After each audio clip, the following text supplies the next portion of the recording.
即时新闻综合报道，日本持续遭遇超级魔王寒流，气象厅发出大雪严重警戒。昨晚各地出现猛吹雪情形，导致交通大受影响。JR 电车和东海道新干线至少有100辆列车延迟行驶，影响9万名旅客。昨晚到今天清晨，共有1918人被迫在新干线车厢内过夜。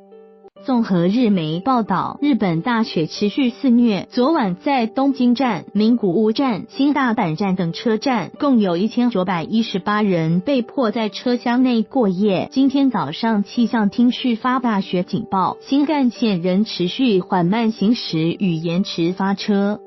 有旅客受访时表示，搭乘的列车原定昨晚10点多到站，结果超过午夜12点还没到，因此被迫在车厢内过夜。气象厅则呼吁民众尽量待在家里，在日本旅游的民众也请注意保暖及安全。